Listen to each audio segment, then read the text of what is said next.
90 के दशक का जादुई दौर, जब हीरोइनों की खूबसूरती और उनके कपड़ों से ज्यादा उनके बैकग्राउंड में प्ले हो रही आवाज पर दर्शकों के दिल धड़कते थे।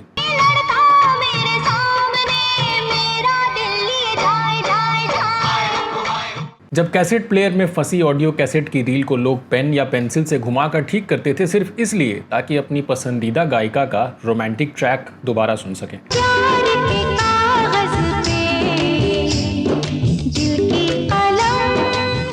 ये वो दौर था जब एक फीमेल प्लेबैक सिंगर की आवाज किसी भी नई हीरोइन को रातों रात नेशनल क्रश बना सकती थी।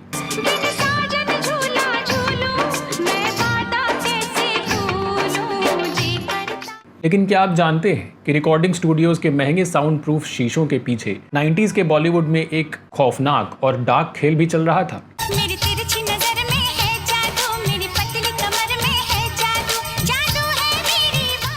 क्या आपको पता है कि 90 के दशक में डबिंग के नाम एक ऐसा काला धंधा चलता था जहां एक टॉप की गायिका घंटों मेहनत करके बुखार की हालत में गाना रिकॉर्ड करती थी, लेकिन जब मार्केट में वो गाना रिलीज होता था तो उसमें किसी दूसरी पावरफुल गायिका की आवाज होती थी।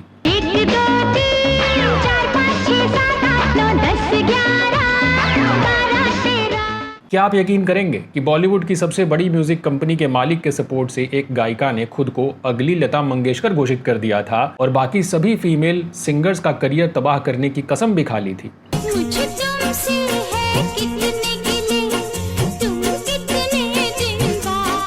और क्या आप मानेंगे कि जिस गायिका ने अनेक सुपरहिट आइटम नंबर्स को अपनी आवाज दी, उसे उस दौर का सबसे अश्लील और कंट्रोवर्शियल सिंगर करार दे दिया गया और उनके गानों के लिए उस गायिका की धज्जियां उड़ाई गई।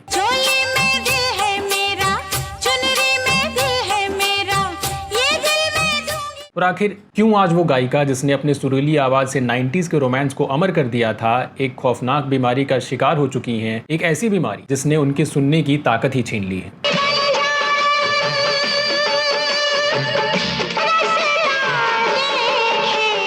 नमस्कार दोस्तों, आज हम 90 के दशक की टॉप फीमेल प्लेबैक सिंगर्स की जर्नी को फैक्ट्स, डेटा, कैसेट्स की अनबिलीवेबल सेल्स और इन गायिकाओं के बीच चली कोल्ड वॉर के आधार पर रैंक करेंगे। हम बताएंगे कि कैसे एक लेजेंडरी चाइल्ड आर्टिस्ट को अपना वजूद बचाने के लिए अपना नाम तक बदलना पड़ा, कैसे एक गायिका ने टी सीरीज के एकाधिकार के दम पर पूरी इंडस्ट्री को चैलेंज कर दिया और आखिर अलका याग्निक और अनुराधा पौडवाल के बीच सालों की कोल्ड वॉर का असल विजेता कौन था।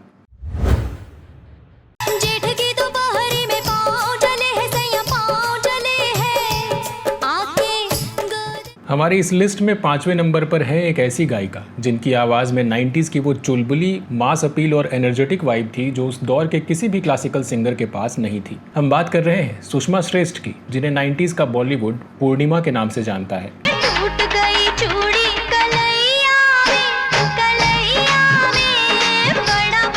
जब भी स्क्रीन पर करिश्मा कपूर, काजोल या जूही चावला को गोविंदा या सलमान खान के साथ किसी टपोरी या बेहद एनर्जेटिक डांस नंबर पर थिरकना होता था तो माइक पूर्णिमा के हाथों में ही होता था।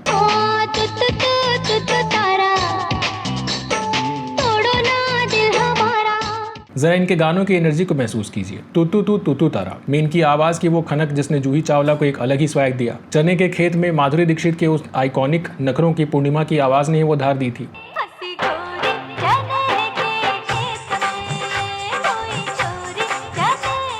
इनके हिट्स की लिस्ट बॉलीवुड के कॉमर्शियल सिनेमा का पूरा इतिहास है। सलमान खान के जुड़वा का टन टनाटन टन टन तारा हो, गोविंदा की हीरो नंबर 1 का सोना कितना सोना है कि वो आइकॉनिक मस्ती हो जहां ये उदित नारायण को टक्कर दे रही थी, सरकाई लियो खटिया जाड़ा लगे का वो डबल मीनिंग लेकिन ब्लॉकबस्टर स्वैग हो, बत्ती ना बुझा और हाय हुकू, इन्होंने हर उस गाने को ब्लॉकबस्टर बनाया जिसे क्लासिकल सिंगर्स गाने से कतराते थे।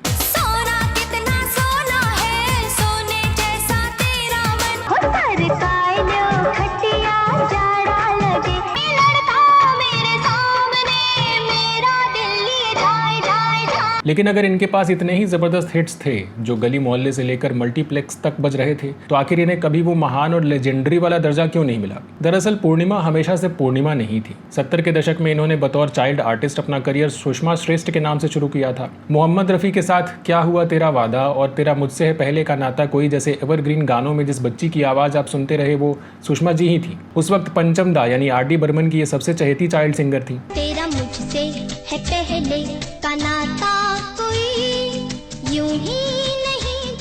लेकिन 80 के दशक में जब सुषमा बड़ी हुई तो इनकी आवाज़ बदल गई और इन्हें काम मिलना बिल्कुल बंद हो गया। सालों तक ये गुमनामी में रहीं। कोई बड़ा म्यूजिक डायरेक्टर इन्हें गाना नहीं दे रहा था। फिर 90s की शुरुआत में म्यूजिक डायरेक्टर आनंद मिलिंद ने इन्हें एक सलाह दी। उन्होंने कहा कि सुषमा नाम से तुम्हें कोई काम नहीं देगा, इंडस्ट्री तुम्हें अभी भी बच्ची मानती है, तुम अपना नाम बदलो। और अपने वजूद को, अपने करियर को बचाने के लिए सुषमा श्रेष्ठ ने अपना नाम बदल करके पूर्णिमा रख लिया। पूर्णिमा बनकर जब इन्होंने वापसी की तो म्यूजिक डायरेक्टर्स ने इनकी हाई पिच और चुलबुली आवाज का फायदा तो उठाया, लेकिन इन्हें हमेशा आइटम नंबर या कॉमेडी गानों तक ही सीमित रखा।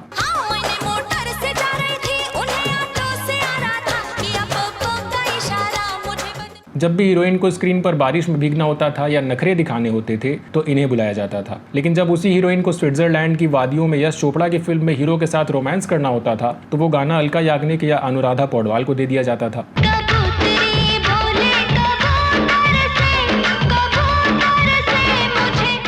पूर्णिमा ने 90s के सिनेमा को अपनी एनर्जी से जिंदा रखा, लेकिन इंडस्ट्री के एलीट रोमांटिक क्लब में इन्हें कभी शामिल नहीं किया गया। बिना किसी भारी पीआर के अपना नाम बदलकर 90s के कॉमर्शियल सिनेमा पर राज करने के लिए ये हमारी लिस्ट में नंबर 5 पर अपनी बेहद मजबूत जगह बनाती हैं।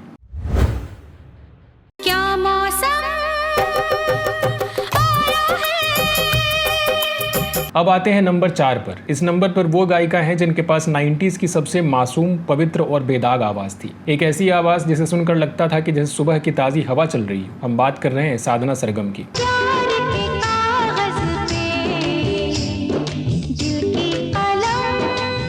90s के बॉलीवुड में अगर किसी डायरेक्टर को स्क्रीन पर पहली मोहब्बत की घबराहट, हिचकिचाहट और प्योरिटी दिखानी होती थी तो साधना सरगम से बेहतर कोई ऑप्शन नहीं था।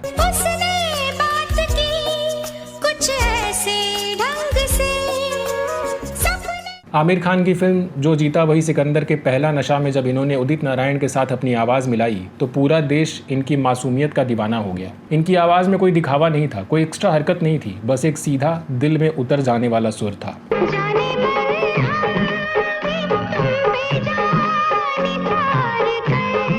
साधना सरगम की संगीत शिक्षा लेजेंडरी पंडित जसराज जी के द्वारा हुई थी। इनकी ट्रेनिंग इतनी पक्की थी कि कल्याण जी आनंद जी ने इन्हें बहुत छोटी उम्र में ही पहचान लिया था। और 90s में जब विजू शाह ने म्यूजिक का चार्ज संभाला तो साधना उनकी फेवरेट बन गई।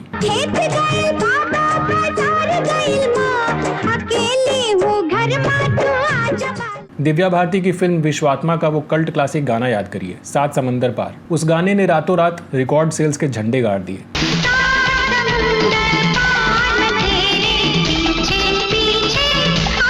जरा इनके 90s के हिट्स को महसूस करिए। जब कोई बात बिगड़ जाए में इनकी आवाज ने जो दर्द और ठहराव दिया वो आज भी लोगों के दिलों का सहारा है।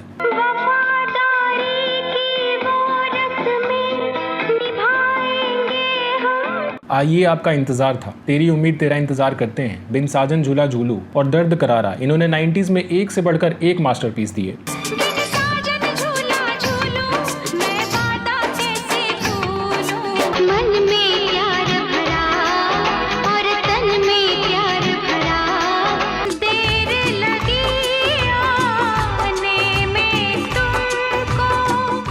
लेकिन फिर एक बहुत बड़ा सवाल उठता है, अगर साधना सरगम के पास पहला नशा और 7 समंदर पार जैसे नेशनल एंथम्स थे तो ये 90s की टॉप 2 सिंगर की रेस से बाहर कैसे हैं? और कुछ कुछ होता है या दिल तो पागल है जैसी फिल्मों में इनकी आवाज़ क्यों नहीं थी? यहाँ बॉलीवुड के म्यूजिक पॉलिटिक्स का वो डार्क चैप्टर सामने आता है जिसने एक बेहद टैलेंटेड इंसान को साइड लाइन कर दिया।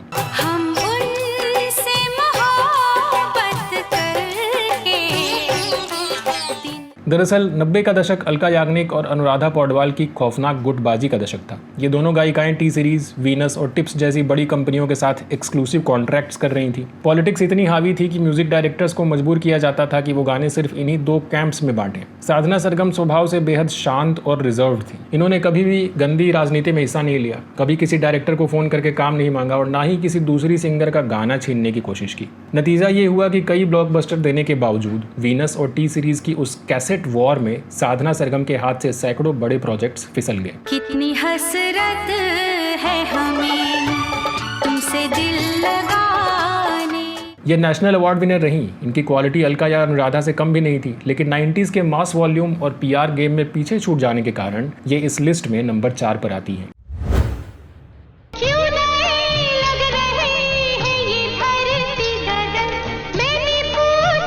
अब हम 90s के उस सिंहासन की तरफ बढ़ रहे हैं जहां गायकी सिर्फ मीठी आवाज का खेल नहीं बल्कि क्लासिकल ट्रेनिंग, ऊंचे सुरों और डिक्शन का मैदान थी। हमारी लिस्ट में नंबर 3 पर हैं वो गायिका जिन्हें 90s की सबसे पावरफुल और वर्सेटाइल आवाज माना जाता था, कविता कृष्णमूर्ति। ये मेरा India, I love my India, ये मेरा इंडिया। कविता कृष्णमूर्ति रातों रात सिंगर नहीं बनी थी। 90s की इस लेजेंड को अपने करियर के शुरुआती सालों में लता मंगेशकर और आशा भोसले के लिए सिर्फ एक डमी सिंगर बनकर सालों काम करना पड़ा था। बिन साजन के दर्पण अच्छा नहीं लगता। 80 के दशक में जब लता जी और आशा जी के पास टाइम नहीं होता था तो म्यूजिक डायरेक्टर्स खास करके लक्ष्मीकांत प्यारेलाल कविता जी से ये गाना रिकॉर्ड करवा लेते थे ताकि एक्टर्स उस डमी आवाज पर शूटिंग कर सकें, और बाद में लता जी आकर उस गाने को अपनी आवाज में डब कर लेती थी और कविता की आवाज को हटा दिया जाता था। तुमसे मिलकर ना जाने क्यों और भी कुछ। यानी गाने ये गाती थी और क्रेडिट कोई और ले जाता था, लेकिन कविता ने धैर्य रखा। और फिर आया साल 1987 जब मिस्टर इंडिया का गाना हवा हवाई रिकॉर्ड होना था। लक्ष्मीकांत प्यारेलाल ने कविता से इसके डमी गवाए थे, लेकिन कविता ने उस गाने में इतनी जान फूंक दी, इतनी हरकतें डाल दी कि डायरेक्टर्स को मानना पड़ा कि इस गाने पर लता जी या आशा जी नहीं बल्कि सिर्फ कविता की आवाज ही सूट करेगी।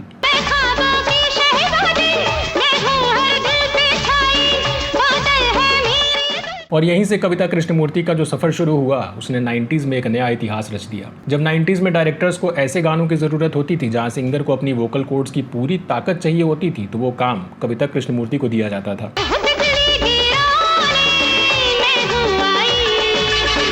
जरा 90s के इस भयंकर तूफान को महसूस कीजिए।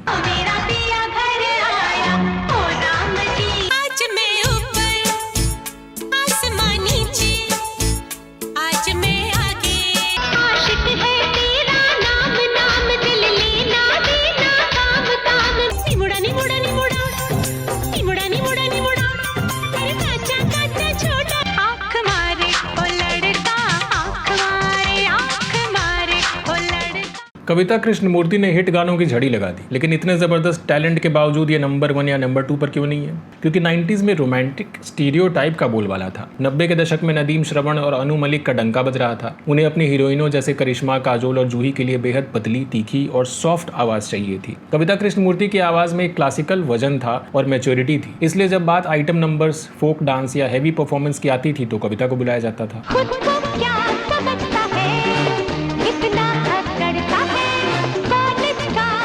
लेकिन 90s के जो टिपिकल सॉफ्ट लव स्टोरीज थी जो आशिकी से लेकर कुछ कुछ होता है तक चली, उस एक छत्र रोमांस की मोनोपोली अलका याग्निक या अनुराधा पौडवाल के पास चली गई। कविता ने लगातार 3 साल 1995 से लेकर 1997 तक बेस्ट फीमेल प्लेबैक सिंगर का फिल्म फेयर अवार्ड जीता, जो इनकी बादशाहत का सबसे बड़ा सबूत है।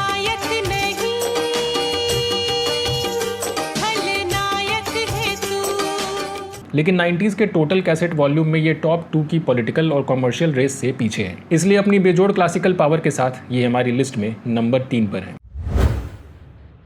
मैंने प्यार तुम्हीं से किया है, मैंने दिल भी तुम्हीं को दिया। हमारी लिस्ट में नंबर 2 पर है वो गायिका जिन्होंने बॉलीवुड की सबसे बड़ी म्यूजिक कंपनी के साथ मिलकर बाकी पूरी इंडस्ट्री को घुटनों पर ला दिया था, अनुराधा पौडवाल।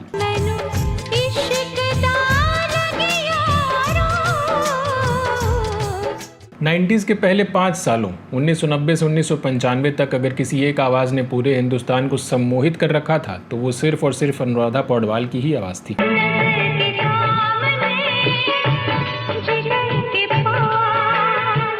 साल 1990 में जब गुलशन कुमार की आशिकी रिलीज हुई तो अनुराधा पौडवाल और कुमार सानू की आवाज़ ने देश में तहलका मचा दिया। आशिकी की 2 करोड़ से ज़्यादा कैसेट्स बिकी। इसके बाद दिल है कि मानता नहीं, सड़क, साजन, बेटा, अनुराधा पौडवाल जिस भी एल्बम को हाथ लगा रही थी वो रातों रात प्लेटिनम बन जा रहा था। बहुत प्यार करते हैं तुमको सनम, मेरा दिल तेरे लिए धड़कता है।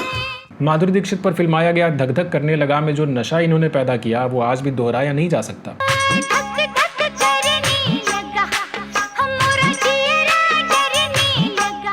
बहुत प्यार करते हैं और तू मेरा हीरो, दिल है कि मानता नहीं, मैं दुनिया भुला दूंगी, मुझे नींद ना आए, इन गानों के जरिए अनुराधा पौडवाल ने 90s की अनडिस्प्यूटेड क्वीन का दर्जा हासिल किया।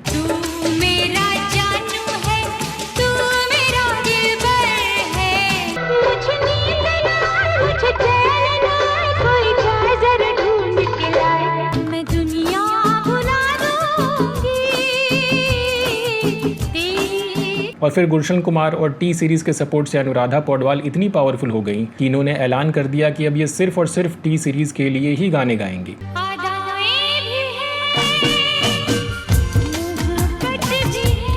दोस्तों, इस दौरान टी सीरीज कई फिल्मों के म्यूजिक राइट्स थोक के भाव में खरीदता था। अक्सर ये होता था कि म्यूजिक डायरेक्टर जैसे आनंद मिलिंद या नदीम श्रवण अलका याग्निक या कविता कृष्णमूर्ति से गाना रिकॉर्ड करवाते थे। अलका उस गाने में अपनी पूरी जान लगा देती थी, लेकिन जब वो फिल्म की कैसेट मार्केट में रिलीज होती थी तो अलका याग्निक को पता चलता था कि उनकी आवाज को हटाकर रातों रात उस गाने को अनुराधा पौडवाल की आवाज में डब करके रिलीज कर दिया गया है।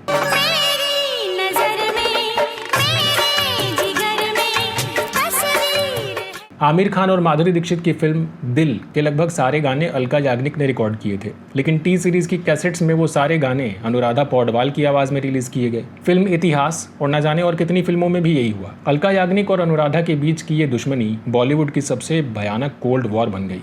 यार जलने वालों को जलाएंगे, प्यार में अनुराधा पौडवाल का रुतबा इतना बड़ा था कि म्यूजिक डायरेक्टर्स इनके सामने कुछ बोल नहीं पाते थे। मीरा का मोहन और राधा का संगम जैसे फिल्मों के म्यूजिक एल्बम सिर्फ और सिर्फ अनुराधा पौडवाल के इर्द गिर्द बनाए गए थे। तूने प्रीत कमर से जोड़ी, मैंने रोग राज सब छोड़ी, प्यार लेकिन फिर क्या वजह रही कि इतनी पावर और इतनी ब्लॉकबस्टर हिट्स देने के बावजूद अनुराधा का सुनहरा करियर अचानक राख में मिल गया। दरअसल यहाँ दो बहुत बड़ी ट्रेजेडी हुई। पहली ट्रेजेडी कि इनके पति और म्यूजिक अरेंजर अरुण पौडवाल का निधन हो गया, जिसने इन्हें अंदर से तोड़ दिया। और दूसरी ट्रेजेडी साल 1997 में मुंबई में अंडरवर्ल्ड ने टी सीरीज के मालिक गुलशन कुमार की दिन दहाड़े हत्या कर दी। इस एक गोली कांड ने सिर्फ एक इंसान की जान नहीं ली, बल्कि अनुराधा पौडवाल के करियर की रीढ़ की हड्डी भी तोड़ दी। गुलशन कुमार के जाने के बाद अनुराधा का सपोर्ट सिस्टम कोलैप्स कर गया। इस खौफनाक हादसे और पर्सनल सदमों के बाद अनुराधा पौडवाल ने बॉलीवुड की मेन स्ट्रीम प्लेबैक सिंगिंग को लगभग छोड़ दिया और खुद को पूरी तरह से भक्ति गीतों और भजनों के लिए समर्पित कर दिया। मिलता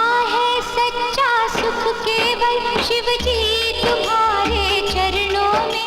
अगर अनुराधा ने टी सीरीज वाली कसम नहीं खाई होती और डबिंग की पॉलिटिक्स नहीं की होती तो शायद अनुराधा 90s की आखिरी सांस तक बॉलीवुड पर राज करती। लेकिन 1990 से 95 तक जो खौफनाक मोनोपोली और पावर इन्होंने चलाई, उसके दम पर ये इस लिस्ट में नंबर 2 की सबसे पावरफुल पोजीशन हासिल करती हैं।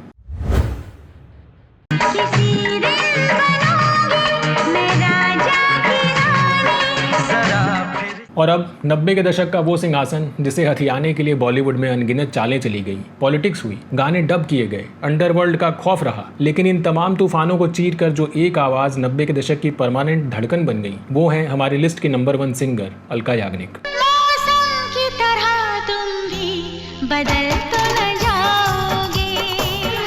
अलका याग्निक की जर्नी सिर्फ एक सिंगर की नहीं है, ये बॉलीवुड के सबसे टॉक्सिक पीआर और म्यूजिक माफिया के खिलाफ एक टैलेंटेड औरत के सर्वाइवल की कहानी है। 1 2 3 4 5 6 7 8 9 10 11 12 13। 80 के दशक के अंत में जब माधुरी दीक्षित पर फिल्माया गया फिल्म तेजाब का गाना 1 2 3 आया तो उसने अलका याग्निक को वो स्टारडम दिलाया जिसकी तलाश लोग पूरी जिंदगी करते हैं। लेकिन क्या आप जानते हैं कि इस आइकॉनिक गाने के रिकॉर्ड करते वक्त अलका याग्निक को 104 डिग्री का भयंकर बुखार था। इनके गले में इन्फेक्शन भी था, लेकिन लक्ष्मीकांत प्यारेलाल ने कहा कि गाना आज ही रिकॉर्ड होना है। अलका याग्निक ने उस बुखार की हालत में जो एनर्जी दी, उसने इतिहास रच दिया। तेरा करो दिन गिन गिन पे इंतजार आजा। लेकिन 90s के शुरुआती सालों में अलका के लिए सब कुछ इतना आसान नहीं था। 80 और 90 के दशक में जब लता जी और आशा जी का वर्चस्व था और दूसरी तरफ अनुराधा पौडवाल जैसी गायिकाएं टी सीरीज के साम दाम दंड भेद के साथ अलका के गाए हुए गानों को डब करके क्रेडिट ले रही थी, तब कोई और होता तो शायद डिप्रेशन में चला जाता। लेकिन अलका याग्निक ने हार नहीं मानी और जब 90s के मिड में वीनस और टिप्स जैसी म्यूजिक कंपनियां मार्केट में आईं तो अलका याग्निक ने जो पलटवार करके दिखाया, उसने पूरे बॉलीवुड म्यूजिक का समीकरण ही बदल दिया।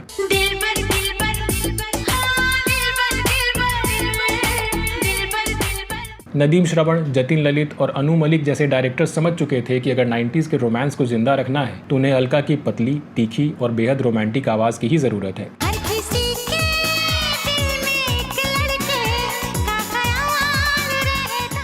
जरा 90s के इस तूफान को महसूस कीजिए जो अलका याग्निक ने अपनी आवाज से खड़ा किया था। देसी परदेसी जाना नहीं,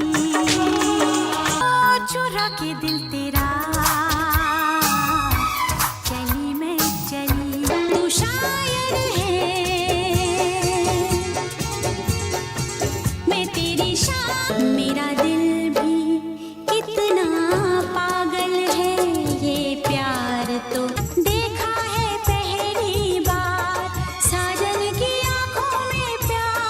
बाजीगरों बाजीगर, तू है बड़ा जादूगर, ऐ मेरे हमसफर, राह में उनसे मुलाकात हो गई, जिससे डर लड़का बड़ा अनजाना है, सपना है सच है फसाना है, ताल से ताल मिला हो, ताल से ताल, तुम आए तो आया मुझे याद, गली में आज चांद निकला, दिन ताना, वो धुन तो बजाना, जो हाल दिल का इधर हो रहा है, पहली पहली बार मोहब्बत की है,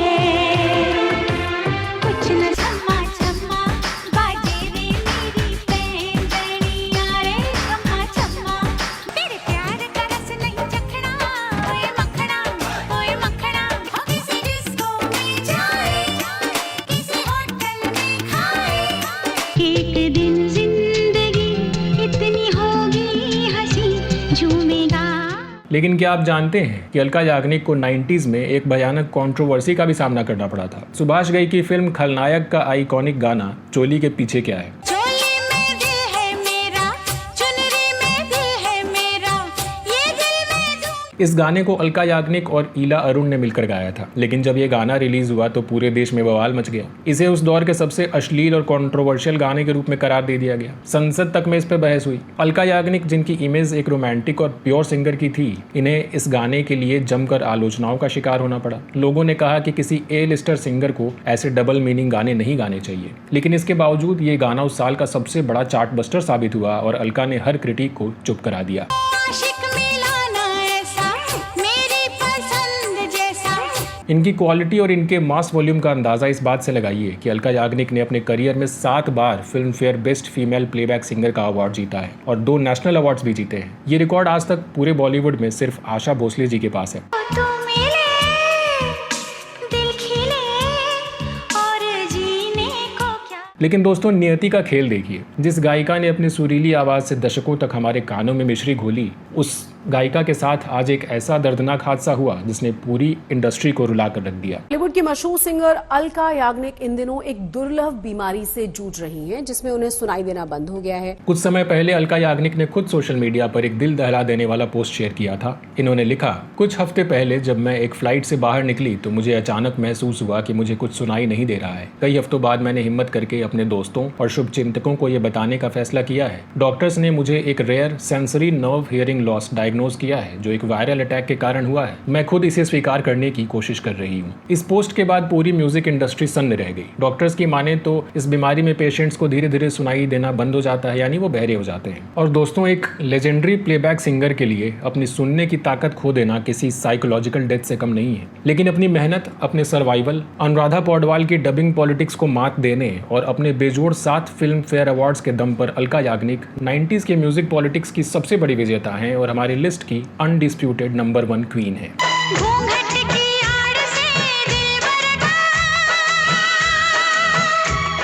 तो दोस्तों, ये थी 90 के दशक की वो 5 महान गायिकाएं जिन्होंने हमारे और आपके बचपन को, हमारी जवानी को अपने सुरों से सजाया। पायलिया गीत सुनाए, पैदल गाए, प्रीत जगाए, तुझको पाए। अब अगर हम एक नज़र डालें कि ये लेजेंड्स आज कहाँ हैं, तो पूर्णिमा यानी सुषमा श्रेष्ठ आज भी अपनी वही पुरानी स्माइल के साथ लाइव शोज में 90s की एनर्जी बिखेर रही होती हैं और मुंबई में अपने फ्लैट में रहती हैं। साधना सरगम आज भी अपने शांत और सादे जीवन में मगन है और लाइमलाइट की राजनीति से कोसों दूर मुंबई में रहती है। कविता कृष्णमूर्ति महान वायलिन वादक एल सुब्रमण्यम से शादी करके बैंगलोर में एक बेहद एलीट और रेस्पेक्टेड म्यूजिकल लाइफ जी रही हैं। अनुराधा पौडवाल मुंबई में रहती हैं, बॉलीवुड से पूरी तरह कट चुकी हैं और भजनों की दुनिया का सबसे बड़ा नाम बनकर राजनीति में भी कदम रख चुकी हैं। अलका याग्निक आज मुंबई में एक गंभीर और खौफनाक बीमारी से लड़ रही हैं, लेकिन अपने करोड़ों फैंस के दिलों में हमेशा नंबर 1 बनी रहेंगी।